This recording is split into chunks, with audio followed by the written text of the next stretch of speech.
Hello YouTube, Robin Hood Bricks here, and today I thought I'd do something a little bit different. An art project to build a Lego mosaic. Very cool. Well, this isn't the usual sort of thing that I would tend to buy actually, an art set from Lego, but I did think that it'd be very nice to actually sort of have an art project on my wall, and there's lots of different alternatives you can do. You can see you can do all these smaller ones which you can make into a much bigger picture, or you can even do this rather fantastic Lego spaceman. He does look absolutely brilliant. But no, I can't do any of those because, well, you know me, I have to do something different, something bespoke that is particular to me. And what better a subject to do than me, or rather little Robin in this case. Yes, or you, big Robin, yes. But in order to do that, the number of pieces in this wonderful set, 21226, the art project Create Together, that's a very catchy title, not. Although there's absolutely loads of pieces in here, there isn't enough to do, well, anything you want at all. And if I'm going to do Robin, well, for a start, I'm going to need a lot more green. You don't actually get these one by one tiles in normal green. These are bright green. So I'm really going to have to sort of coordinate with using lime ones, these bright green ones, and even some olive green ones, which you get absolutely none of. So before I even think about building the frame, and checking out the instruction book of all the different options that you can do, which I think are in this one, I think I need to get more of these tiles, essentially. So what I did was raided my collection, and I found quite a few olive ones that I'll need for my particular build. They were from that bonsai tree, largely, so there's plenty of the darker green for a kind of green shade colour, I suppose, to give it some perspective. But then I also had to do a bricks and pieces order to get even more. So we've got a big bag more bright green to do the hat and so on. A big bag of, oh, I think I've left a bag in there actually. Yep, here we go. A bag of yellowish orange to do the sort of shade colour for the face and all that sort of area, the skin tones of yellow. And then, well, here's another mixed bag which has got lots of more olive green ones, some dark red, and some other pieces that I got while I was there, which is largely the things like the heads of the stunts figures, some hair pieces from the Queer Eye set and so on, hair pieces from that as well. And it's really good 6x6 tile that I'm going to be using for a railway carriage. So yeah, not so much for a full brick haul here.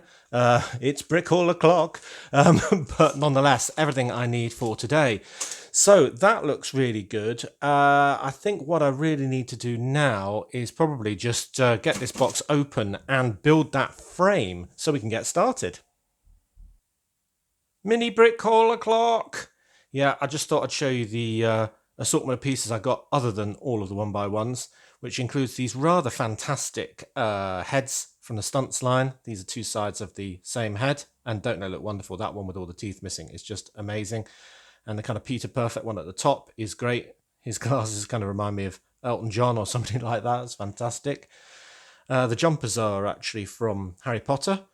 Those heads are quite nice, bit ordinary, but this one's great. Two sides of the same one again, but this one with the tongue being stuck out is absolutely perfect. I really like that. I don't know where I'm going to use it yet, but yeah, I just needed two of those. Yeah, and I really like this side as well, actually, so maybe I should have got more. Loads of hair, like I said, from things like the Queer Eye set. I just got one of these windows to experiment with it, really. But since then, I've got some in the hotel, so that's a bit useless.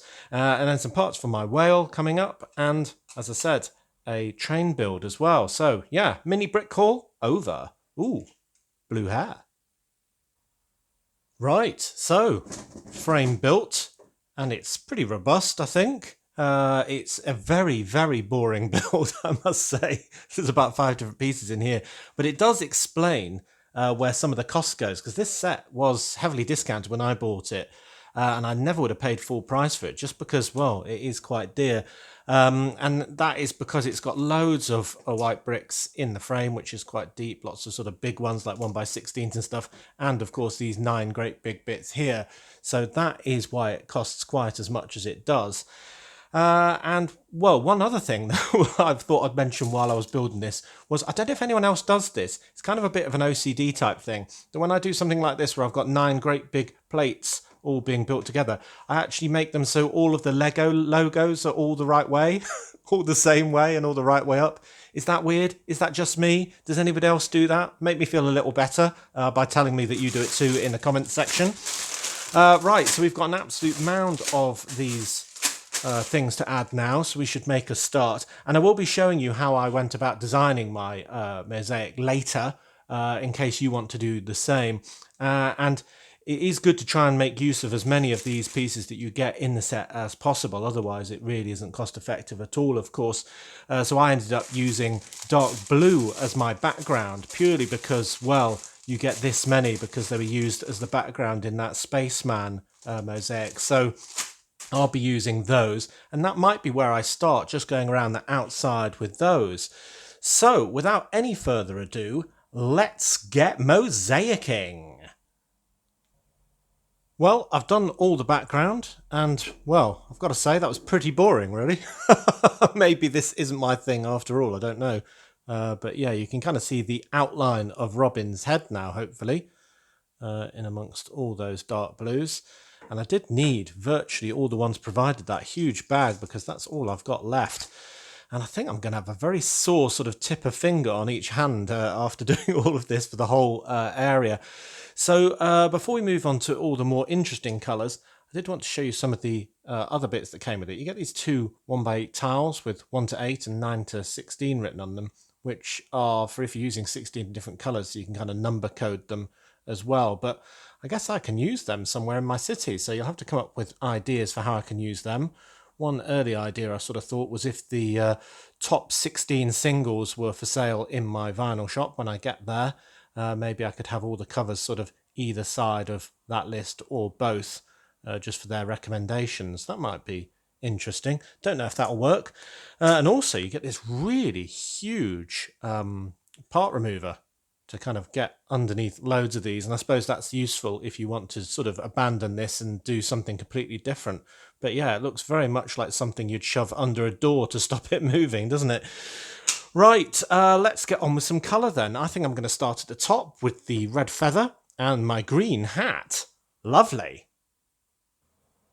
Alright, that's all the red and dark red done, and we have one feather, kind of with perspective and a bit of shading, with the light clearly coming from this side, so we're going to have this side in shadow in all the different areas. But yeah, that's looking good, and I think I'll never need to buy another 1x1 red round tile for the rest of my life, quite frankly, because there's an absolute load spare. Right, on to the green. Good, good. So there is our green highlight and, well, shadow, kind of low light as well, giving it a bit of definition as well, because we haven't got the regular green colour, as I said earlier, only bright green to fill in all of that space. Oh no, that's not what you're going to make me do next, is it? Fill all of those gaps with these? Oh no, give me a break. Well, a good amount of progress, I think you'll agree. I don't think you can judge the perspective yet without the rest of it done, but you can start to see what I'm going for with sort of lighter things on the top and on the right hand side. It's quite hard to do a subtle colour change with just these 3 greens available, unfortunately. But more unfortunate than that is this glaring gap of 30 studs in the top right. I think I've been shortchanged by Lego. The inventory of this set says there are 148 of this colour. So given that I needed 596, I put in a bricks and pieces order for 448, the balance. And, well, I'm 30 short, so I never counted them when I got them. So essentially, I'm either 30 short in this set and the inventory's wrong, or I was shortchanged 30 on the bricks and pieces order. But either way, I've got a rather embarrassing kind of hole in my hat. So I'm going to have to think whether I could use some of my spare lime ones to kind of double thickness maybe this whole line around the outside here for the highlight. and use the ones that liberates to fill in the gap. I think I will have to do that. But yeah, I'm a bit miffed at Lego. What's going on, Lego? Right, so yeah, I'll probably do that after a break because, yeah, I need one. This might be less fun than I thought it was going to be. So there we go, completed now with my workaround of having this double thickness lime sort of layer all around these edges here. It doesn't look too bad actually, so maybe it will work. It's a slightly bigger highlight than I've got elsewhere on it, but it'll definitely work as a temporary repair anyway. Right, so then onto the face itself, and for this we've got a lot better colour selection in that we've kind of got 1, 2, 3 different yellows, which can really give some interesting highlighting for the skin. And obviously I can do the eyes with white and black and so on. So I'm going to push on. Well, I've started with some of the less populous colours, kind of a bit of a highlight for a reflection on the cheek and some of the shadow around the edges. And then all this space in here is going to be filled with normal yellows, so that should look really good. You can see the first eye there, and the mouth with the teeth here. And I'm going to have moustache and eyebrows and stuff as per my normal, stretch over here, sort of cheeky expression. So that'll be really good, I think. And one more thing that I noticed in looking at this set is the fact that they include a few of these sort of crowbar pieces. And it's very appropriate actually, because you can actually use these crowbars to actually get in the gap in these round tiles and actually remove one right from the middle. So that's a really good tip, and it's quite funny that it is actually a crowbar that's the tool that's allowing you to do that. So yeah, looking good. Right, more to go. I think I'm on the home stretch now. Looking pretty good. Obviously got a whole side of my face to do, but this side's looking pretty good. And I think the further away you are, or maybe the more you sort of squint your eyes, the better it gets. As with all sort of collages and mosaics and things like that. And you can start to see, if I just grab little Robin here, my sort of cheeky grin and sort of winking face that is on the original Series 1 minifigure. I think it's a pretty faithful representation, really.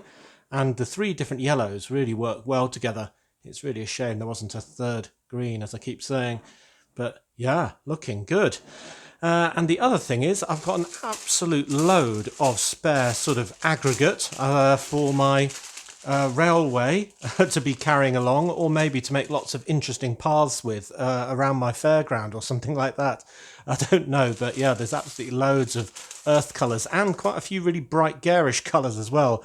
I don't know what I'll be using those ones for so much. Yay, it's finished at last. Oh, and it looks pretty good, I think.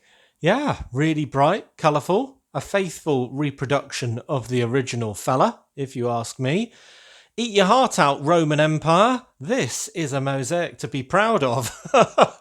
So if you want to make your own mosaic and you don't really know how to go about it, I thought I'd share how I did mine, just so you can make your own little logo up or whatever it might be.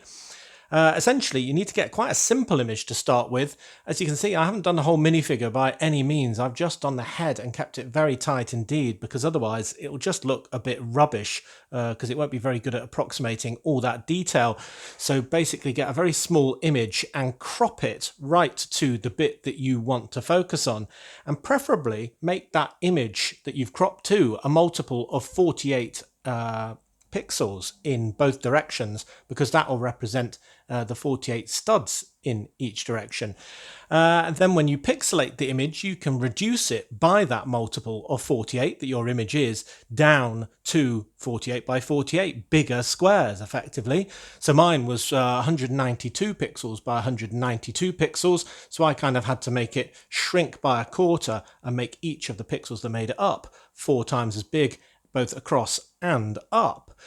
Now, to pixelate the image itself, you can do this either online, but results do vary. I tried this first of all, and well, to say that the image kind of got skewed a bit is saying the least. It wasn't very good, and I don't think this would have looked anywhere near as good if I'd kept going with that technique. But any half-decent free art program, like mine, will have a pixelized command. Quite frankly, it's quite a common tool to use. So if you've got a PC or access to a laptop or something like that, you should be able to do it quite easily. And then the main bit that remains is to then kind of transpose that new pixelated image into Lego form by kind of looking at each square and seeing which colour it most likely represents. So yeah, it does take a while to do that, and it helps if you do kind of a halfway step first, like I did, by using LDD. And that also helps because it means you can try different backgrounds and see which one looks best for you. Bearing in mind that you might want to do what I did and use as many of the dots that kind of come in the box set as possible, because otherwise you're really getting quite bad economy from an expensive set. And looking around behind me at the floor where all the bags full of little 1x1s remain, I'm not sure I did the best use of all the bits I've got. I've got an absolute shed load of them. So anyway, I'm really liking the Mosaic. Do tell me what you think, and do tell me if you've had any success with this, and maybe even send me a few pictures. That'd be good. Cool. Well, all that remains is for me to mount this picture to a wall, and I'll be using command strips for that. These sort of Velcro sticky stuff that I use to mount all my aircraft to the walls of my Lego room and the ceiling and so on. I'll be continuing to use those, so I don't need any nails or anything like that. Very effective indeed. I can definitely recommend them. But what I haven't decided is where I'm going to do that, whether it be down here in the build room or whether it be up in the Lego room itself. And I'm thinking probably the latter, maybe having it near the door just as soon as you come in. I think that'll look quite good because that's kind of away from the city itself a little bit. But I don't have time to do that today just because this has taken absolutely ages to produce. But I am very happy with the result. So do tell me what you think. And if you've done any yourself, that would be really interesting to see. So as always, thank you very much for watching. It is appreciated. Do remember to like, comment and subscribe for more awesome Lego videos. And if you value this channel, there are many ways in which you can support it. Do check out the links in the description below. And next time on Robin Hood Bricks, I don't know what I'm doing at all, actually. I'm a bit disorganised at the moment, so we'll have to see what happens on Monday. Wednesday will be a brick call, of course, and then something else interesting on Friday. So whatever we get up to next time, I'm sure it'll be great. So until then, see you! Yeah, that's very cool. What?